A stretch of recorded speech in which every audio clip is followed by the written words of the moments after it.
Easy girl. All right. We spotted a group of elephants that were about 800 meters from us, feeding up on a ridge, and they were essentially very relaxed and very chill. They started coming down towards us. Because of breeding with elephants, breeding herds are extremely protective, particularly when the young calves have bagged. About 80 meters away, the matriarch turned. Right. And she initiated the initial charge. Come on, move! She stopped about 16 paces from us and pulled up, trumpeting, ears out, kicking up dust. The second elephant simulated the same thing, right next to the elephant cow. What it shows is classic group defense behavior. The matriarch will initiate the signal. The other elephants in the herd will pick up on that mood and also fall in line with the attack. The angle at which I was parked, I couldn't see the third elephant approaching from behind. Easy. I started shouting.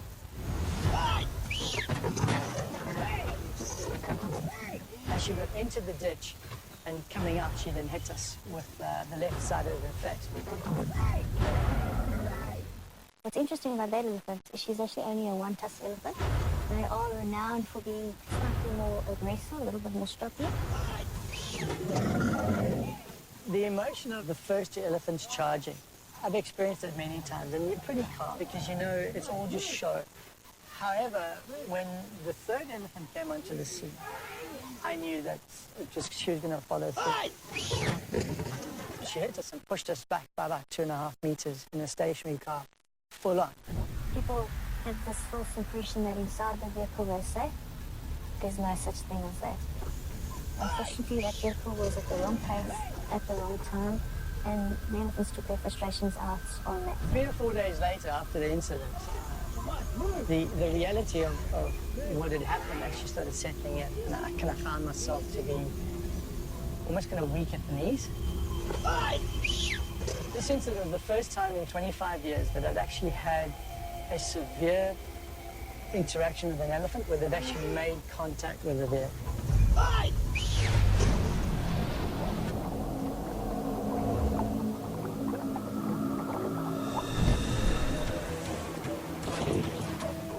It wasn't long into the dive when this moray eel appeared out of the reef, and it swam straight towards the diver, but at quite a pace. And I thought, wow, what's going on here?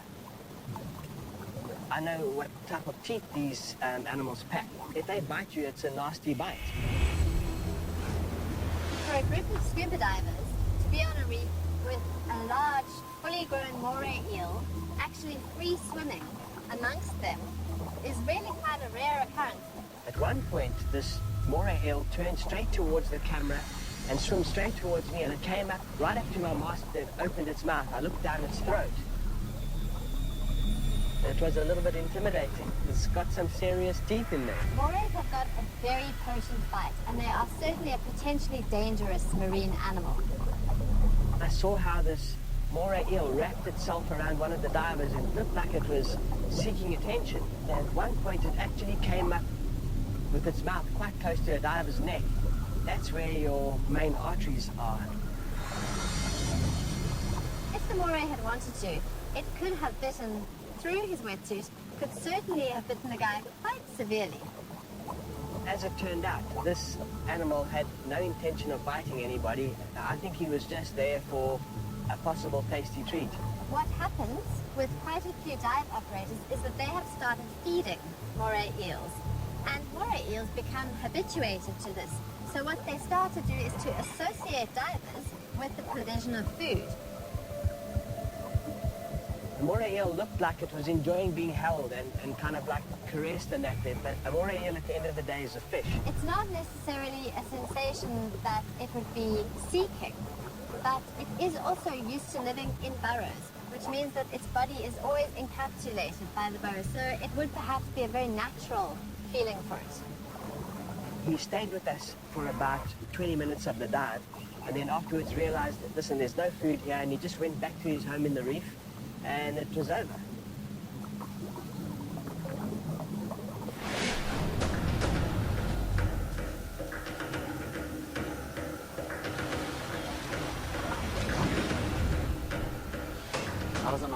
my parents, my mom, my sister, and my dad in the Chobe River. This specific day, the driver told us that the hippos in the water are quite aggressive. He knows the waters pretty well. He's out there every single day, so you kind of can judge their behavior. Hippos are some of the most dangerous African mammals. They're most likely responsible for a large number of human deaths associated with mammals in Africa every year.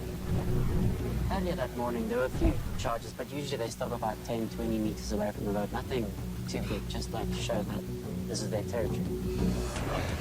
A number of human deaths are also associated with hippos actually attacking boats. This associates with a strong territorial behavior, particularly of males, where they defend their territories against any potential threat. This specific hippo was probably going to charge. I decided, okay, I'm going to take my dad's phone and take a video. And I guess I was just very lucky that I kept the camera still enough.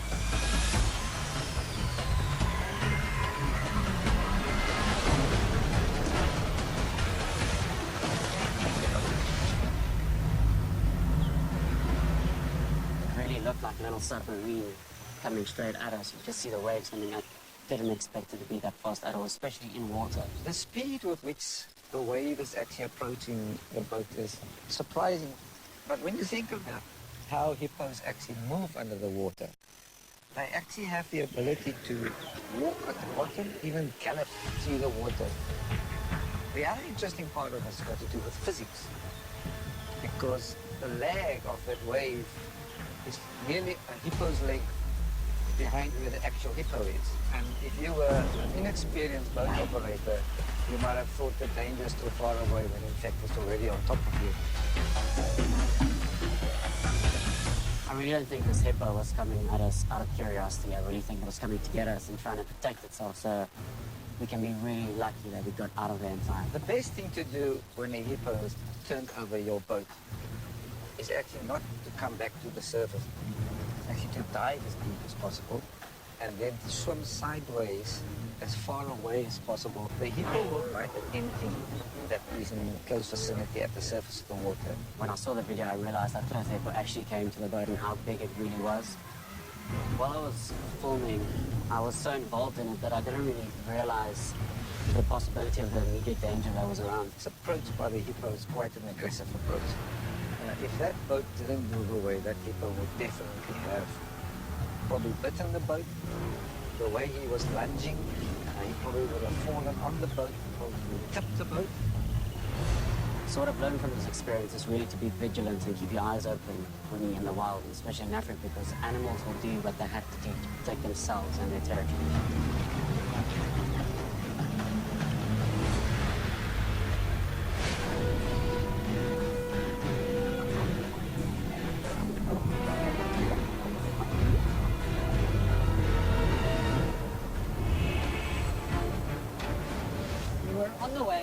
Mossel Bay on the south coast of South Africa.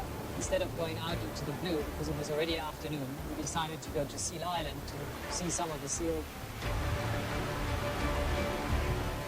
We cruised around the island, looking at the seals, stopped, and then everybody took pictures of the seals.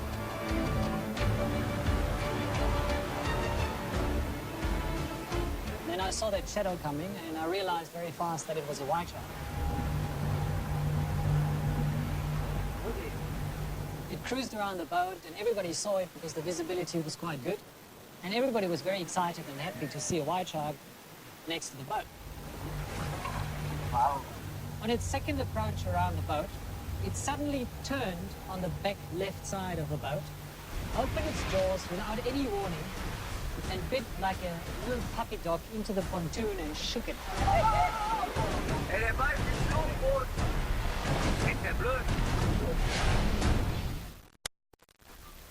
I thought it's crazy. I mean, we're there in the middle of the ocean, next to a small island, and there's that shark trying to eat the boat. White sharks are known to be very curious creatures. They're also known to be very tactile creatures, which means that they often like to get a feel of things. They're quite well known for doing this. but they don't have hands. The way that they get a feel for things is that they mouth it. When a white shark comes in for attack, there really is a point of no return. The eyes get blinkered over and there is very fast, very aggressive movement. It's quite obvious that what the shark is doing is using that tactile mouthing technique on the boat. You could see that the shark was not really out there to kill the people. It was obviously irritated and was confused when it bit into the pontoon that suddenly, instead of blubber, a lot of air came out of it. I engaged the engines, put the gear in and slowly drove away. And then the shark let go and swam off. There are so many behaviors that we don't understand. So while it's fairly clear to me that what the shark is doing is testing something out, he's exploring it, it's really difficult to know. My conclusion was that when I had parked the boat inside the harbour, I parked next to a fish factory. So the shark must have had a sense of that dead fish when he was biting the boat. I think the reaction of those tourists was, given the circumstances, pretty amazing. I seriously have to take off my hat to all the crew and the tourists on the boat. Not only they kept on film, they didn't panic and nothing happened. It's actually an honor and it's a big reward to be able to experience something like this. There are about 100,000 muscles in an elephant's trunk. It can hold 8 liters of water and is powerful enough to uproot a tree. I was told about this elephant that picks things up as he goes past the dustbin and just drops them in. And, well, we thought, let's try and capture this, but with a bit of a message behind it and see if we'll pick up some cans and put them in.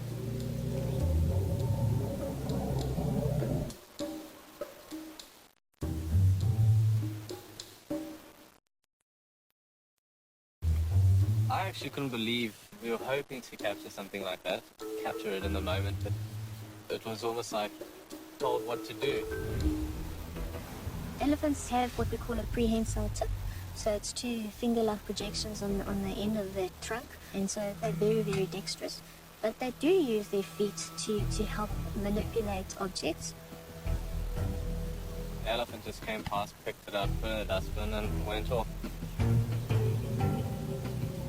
When we viewed the footage back, my girlfriend was with me and we were quite impressed with what this elephant had just done. I don't think it would be a learned behavior because the elephant is by himself. It's quite an older bull. If there was a herd and other individuals were there, you could say that perhaps it had been learned from the older elephants picking up man-made or inanimate objects. But I think this is just curiosity more than anything else. You know, the reality is people are littering all over this world and here comes an elephant and picks up some rubbish and puts it away. I've seen some crazy things that animals are doing all the time, but yeah, this is a first for me.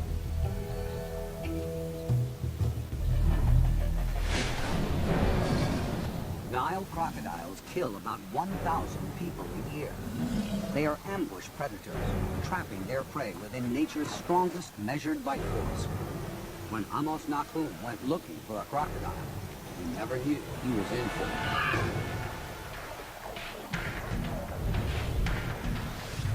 After about 2 minutes, I realized we passed it. And then I was leading the trip, but against the current.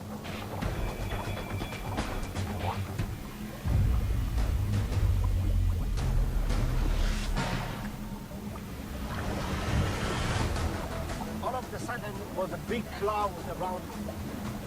My heart was pumping very fast because it is something that we don't expect. Crocodiles will go ahead and attack something whenever they figure that they have a very good chance of overpowering whatever it is that they see. The cock did not see me, and he did not see the wall of the river. He hit the wall, and then this what create the big cloud. The crocodile felt the pressure wave from the diver on the sense organs that crocodiles have around their snouts and jaws. They are very, very sensitive for any movement. And she could have picked up the pressure wave and decided to follow it. Luckily for the diver, the crocodile misses and hits the bank on the opposite side. Blinded by the sediment cloud, Amos suddenly realizes the crocs bit his camera. The moment I felt the pressure against my pole, I knew the croc is there. Nothing I could do about it. The croc moved left and right, and I tried to pull the pole, and then the croc snapped one more time, and then I had only the pole in my hand and no camera. I've seen this happen twice before, where crocodiles would grab cameras. None of these cameras were ever retrieved. He ran into the open water, and we followed him. And no matter if I tried 1 or 2 times to release the camera, he would not let it go. The camera was rolling, you can see even the red light still blipping. She was already in that mode of clamping the jaws shut. It's a lost cause. So we let him off because we did not want to hurt the croc, of course. And we just was happy to see him alive and kicking. And hopefully one day, somebody will find the camera and see all the history of what really was happening. All of the event was an elation. The fact that we found it, the fact that it happened, and that nothing happened to any one of us.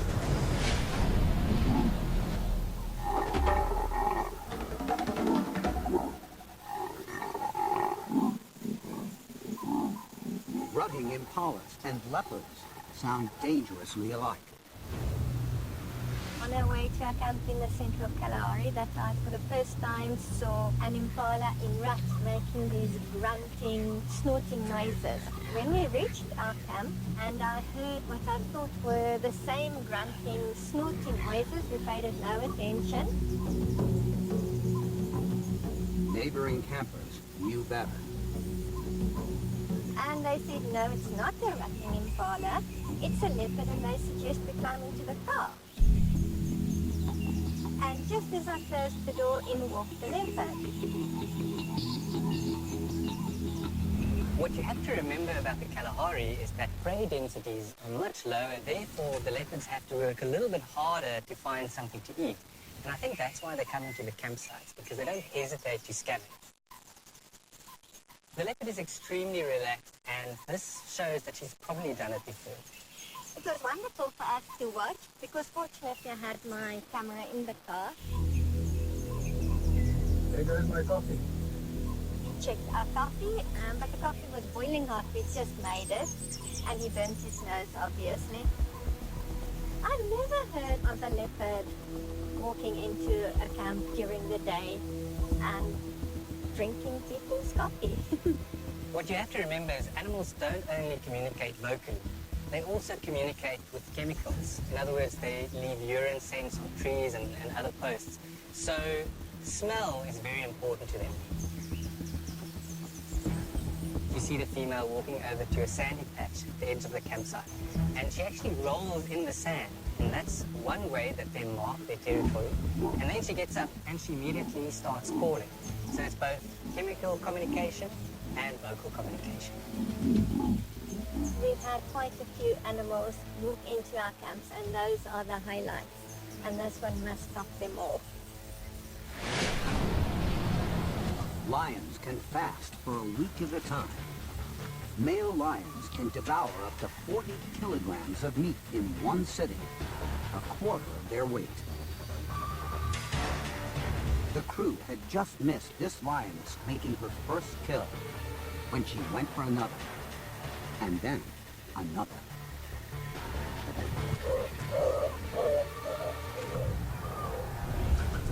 She had about 3 or 4 meters into the mud, quite successful, grabbed the impala. It was a short struggle, but the impala was exhausted from trying to get out of the mud. No contest. Grabbed it by the throat and dragged it out. Lions live under what is being called a feast or famine regime. They are able to go for long periods without eating, they have to, and they are also able to eat a huge amount when they get the opportunity. We noticed another herd of impala coming down to drink. The lioness camouflaged herself very well. She lay in the shade. The Rus impala, although they checked left and right before they came to the water, their eyes simply couldn't pick her out. It's noticeable that each time the lioness went back, she lay in the shade. Whether she did that because it was cool, or whether she did that because she knew she was better camouflaged, I can't answer that. But the fact is that it probably did help her. Then, as they went to drink, she just came out, trotting out. So the strategy was to spook the impala. And she had chosen the pool exceptionally well because it was blocked on the one side by rocks, it was blocked on the other side by rocks. She was blocking the third exit.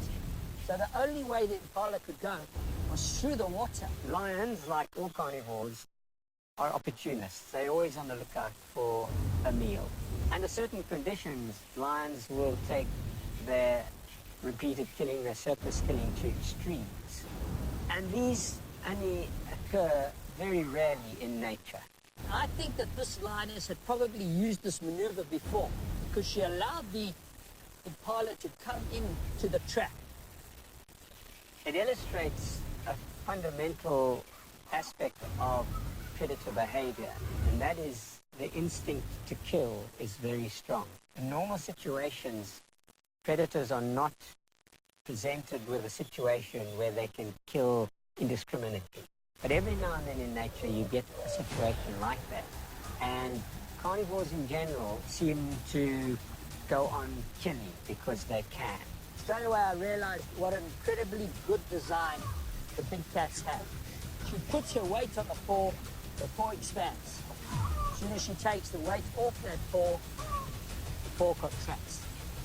So she doesn't go down into the mud in the same way that the impala does. The lioness probably saw that it was easy, and because it was working, she repeated it. You feel sympathy for the impala, but it will certainly make a difference to the lioness in ensuring her survival and giving her the protein she needs to carry on.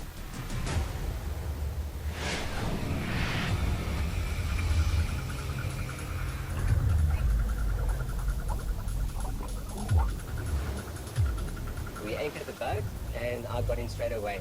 The visibility of the water must have been about 5 to 6 meters, which is quite good. I speared 2 yellowtail kingfish within the first 20 minutes of the dive. I thought, well, it's going well, I'm going to continue the dive. Then I realized that there were no more fish around and it had gone really, really quiet. My immediate thought was something's wrong. As I picked up the bottom and started swimming up, I thought, I wonder if there's not a great white in the area. The white shark really is the iconic predator. I think it's because of their size. I think it's because of the fact that they are such effective top predators. Because of what they are, when they do investigate, the consequences for people are often terrible and in fact often fatal. As I broke the surface, this massive great white swam directly underneath me. My immediate reaction was absolute fear. I just freaked out. I couldn't believe this was happening. The smell of blood in the water, the signals that distressed fish give out, that is often going to attract sharks. It's one of the risks of spearfishing. Instinctively, for some strange reason, I had the camera with me and I pulled it out, switched it on and started filming. I must have thought that, this thing's going to eat me, at least I'll have it on film. I was really hoping it would just carry on swimming and disappear, but it didn't. It turned and came straight for me. And at this point, I really freaked out. I checked where the boat was. It was still too far away. You can't turn around and swim away from it. And the shark would have definitely followed me and attacked. At that point, the shark swam away again, and within a split second, it turned and it came for me again. The alarm bells just went off. This shark is probably going to bite. That white shark was clearly interested in the diver. He wasn't particularly aggressive, but it was very persistent. I would say, out the water. As it approached the second time, I punched as hard as I could, and as the spear hit the shark, I just realized that this is like hitting a brick wall. And the only way that I could make use of this punch was actually to push myself away. And that was my 3-5 seconds that I needed to get away. I swam to the boat so quickly, and basically as I grabbed the boat to pull myself on, that was it. I knew I was safe.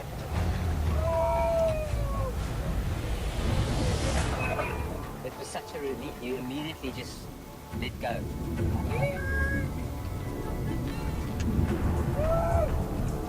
Turned around, looked back behind me, and the shark actually followed me. If the boat was further away, I would have been in big trouble. But I got home and I watched the footage. It was unreal. And I couldn't believe that I captured such a moment almost perfectly, thinking of all the stress that you have while it's happening. To be in the water with the white shark that is in front of you, visible, almost interacting with you, not being in the safety of a cage, that's not something that most people will get to experience. I had my chance. It was a little bit hectic, but a really awesome experience.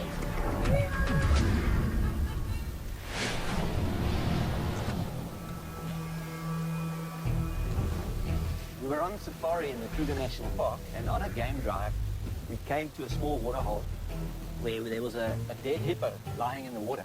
There was a crowd of lions behind the waterhole, and one lioness was already on top of the hippo, trying to get in via the soft underbelly and feed on the hippo. It didn't seem like the lions had caught that hippo. I think it died probably from a fight. Lions will feed on dead hippos.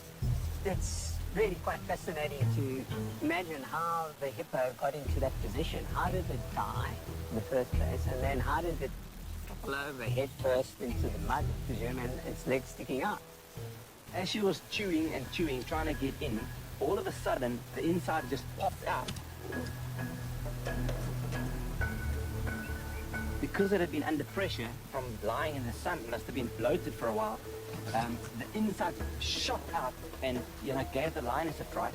The lions didn't want to go in the water. I mean, there was a fair number of lions around there, but there was really only one feeding, and I'm pretty certain that the lions were concerned that there might be crops. The worst part of this whole experience was the smell, and watching these organs shoot out of the belly of this hippo. That a lioness would want to eat that is beyond belief. And then as she went back and more of the intestines shot out, she got a huge fright and jumped off the carcass. The cubs were watching on from a distance. They were quite curious to see what Mom was working on. This looked like a fantastic meal. And all of a sudden, when the inside shot out and the lioness got a fright, the cubs also got a fright. Eventually they took off into the bushes because of this final revenge that the dead hippo took.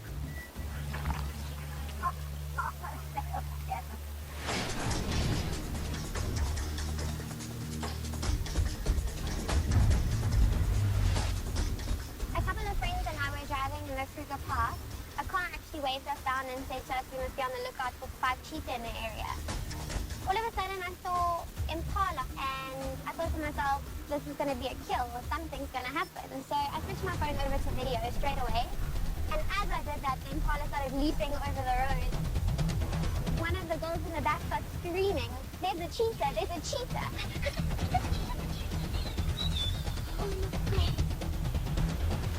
My gut feeling is that this was an opportunistic hunt. The cheetahs were probably moving through the thickets, came across these impalas, and they decided, let's go for it. So if cheetah were hunting an impala in a big open field, the impala always knows where the cheetah is, and therefore it can choose the direction that it wants to go in to get away. In this case, though, it's so dense in these thickets, it has no idea where the cheetahs actually are. So the only thing the impalas have left to do is to change direction, jump as high as they can to make it difficult to be caught. The cheetah rushes across the road, chasing the impala, and we actually watched it circle around and then boom. We didn't really realize what was going on. The and a cheetah slid under the car. This is mind-boggling. What's going on? Nobody knew. The impala's defense mechanism is to jump. So it probably tried to jump over the car and then ended up inside. It must have been a massive surprise to the cheetah because suddenly the impala just disappeared. And eventually someone started screaming, it's in the car, it's in the car. My gut feeling is that the moment the impala ended up inside the car, it probably froze because of shock. The passenger of the car opened the door and the impala actually rushed out. The cheetah obviously just sat around and then walked off into the bush in major disappointment because he never got the catch that he wanted. In this case, the cars actually spoiled the kill for the cheetahs. Not by taking their attention away from the kill, but harboring the actual prey animal.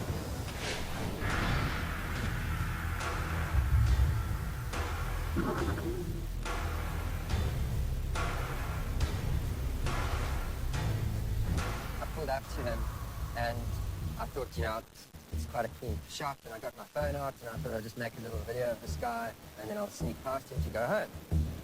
But that wasn't to be. When people watch rhinos, they tend to want to get really close to them. And when you get in that individual's face, then rhinos may respond unpredictably. So it went from sort of calm, I'm going to get a nice bit of footage here, to oh my hat.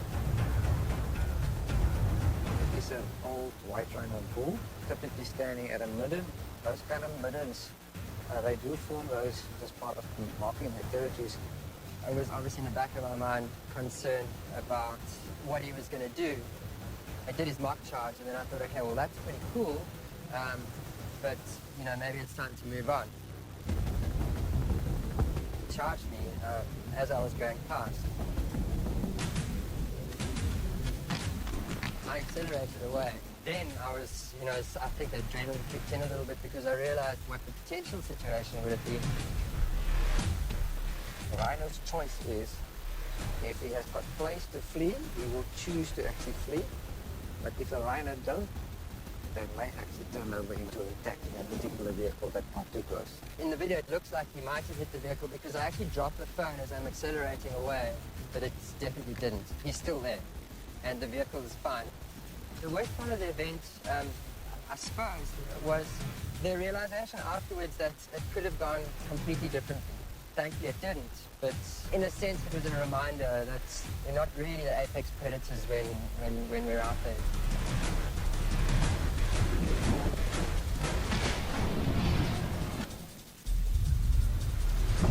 It was very early afternoon when we encountered a most unusual animal.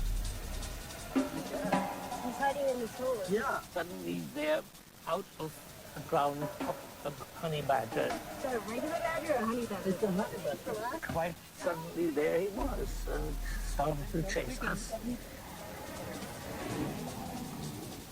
Our guide explained that honey badgers are kind of nasty. They tend to bite the tires, and once the tires are deflated, you can't get out because there's a honey badger there to bite you too. I thought it was a female protecting her young at the beginning, but upon close inspection, I actually realized that it was a male. The badger could have been attacking the vehicle because of two reasons. The first reason being it's defending a food source. They're very efficient diggers, and they dig out rodents and other things. The second reason could be that when honey badgers actually breed, the male actually hide the female in a breeding burrow. In my opinion, this honey badger is actually defending this female, which is in the burrow, from other males in the vicinity, but he will defend it from any target walking in the vicinity. But it was quite unusual, and here is one tiny animal that starts chasing this huge vehicle. We were surprised how insistent the animal was on chasing us. Of course, we were being thrown around. The car was pitching and being driven in a circle. There was dust clouds all around. So there were four of us trying to hold on, trying to do video, trying to do still shots, and not really succeeding in everything very well. The vehicle continuously going back to the same burrow was really aggravating. In my opinion, the vehicle shouldn't have gone back to the same area because it was really bothering the honey badger. I have certainly learned that there are some animals that are aggressive, and one had better not test the waters by getting out of the car in the Serengeti. Coming.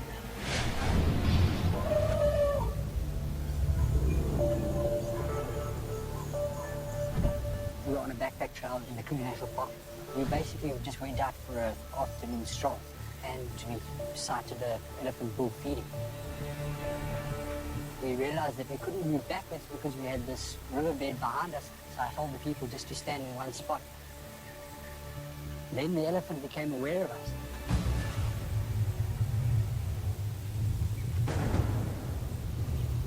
On first glance, it does appear that the guide and his backup, as well as the participants on the trail, are very close to the elephant.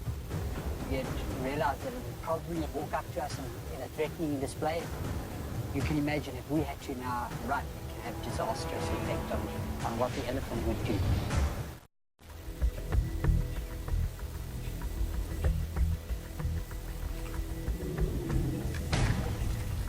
That's when it comes forward, does the whole forward trunk swish, kicking up dust, etc. These are all very, very clear threat displays, and the intention is to frighten the living daylights out of the antagonists. You can imagine if we had to now run, it can have disastrous effect on what the elephant would do.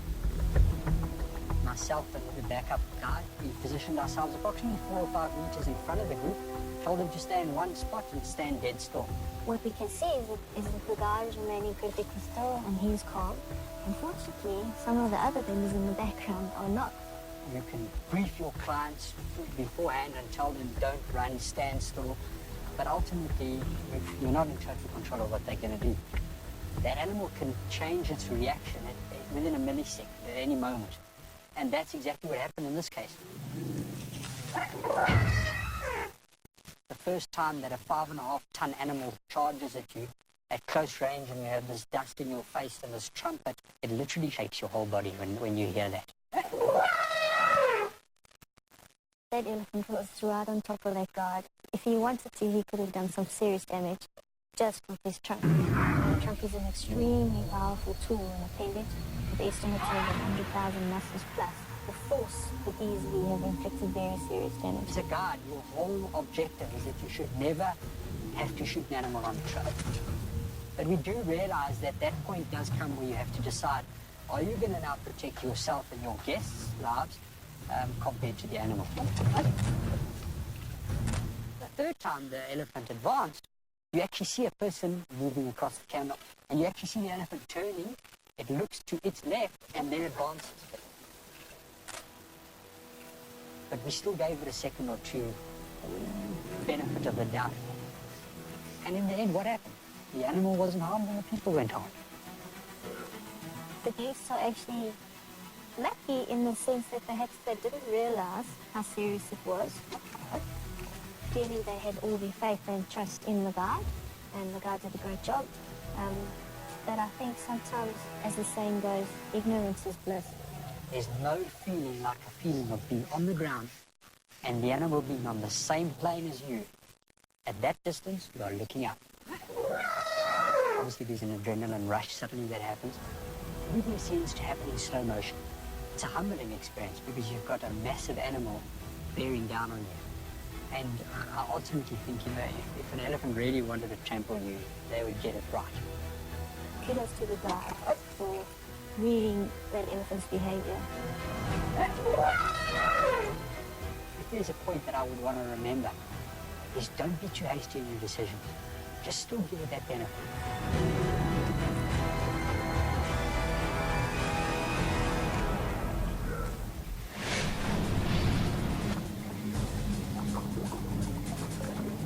During the sardine run, it's a predator's paradise. Divers flock to South Africa to witness the action. I woke up the team, we got ready, the cylinders and everything was already on the boat. We launched at the harbor, and after about a 2-hour ride, we arrived at the position. The conditions were great. It was a flat day, sun was shining, the sea conditions were enormous. It was about 15 to 20 meter visibility. We got in the water and it was just magic. We found dolphins, birds, whales, a lot of activity. What we've seen is very typical of the sardine run in South Africa, where you have these big balls or aggregations of sardines, of the small fish.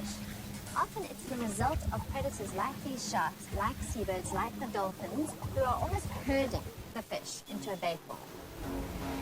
And then I saw an even smaller bait ball, which was about 2 or 3 cubic meter big. And it was right under me. So I was looking down and I see all those sharks feeding on it and I film away and it's really nice. And then suddenly all those sharks disappeared. I saw that brown thing coming out of the darkness in the depth, opening, and then I obviously knew there was a Bryde's whale coming towards me with enormous skin. The way that a Bryde's whale feeds, particularly on a sardine bait ball, is that they come in quite suddenly, and they come in either from underneath or from the side, and they come in with their wide open mouth. My first thought was that I will not be able to swim away. The only thing I can do is now continue filming, which I did.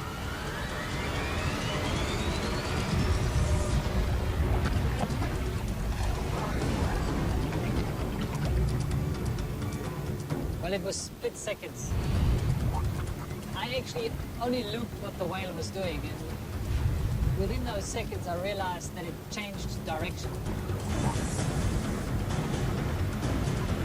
When you look at the trajectory of the whale as it swims up into the bait ball, it almost swerves aside at the last minute as it sees the diver. This diver may really have just got extremely lucky. I looked to my side and about 3 or 4 meters away was Manfred, so he had witnessed the whole thing from the surface as well, being in the water, and we high-fived. Right away I knew this is something special. The heat wave from our stomach disappeared. We high-fived, and my first idea was, well, great, I'm still alive. Luckily, Silke was standing on the boat and she took still pictures of the whale breaking the surface, and only then later we actually realized, looking at those, how close it really was and how lucky I was to have survived this incident. I saw just the jaw, the mouth of the whale when it's crossed the surface, and I was like shocked because it was like that close to run, and it was praying that nothing happened to my husband. I think it's extremely unlikely that the diver would ever have been swallowed, but certainly it was close, and in that situation I would have been very nervous myself. The main thing is that if you are in a bait ball situation, be next to it, be under it, but never be on top of it.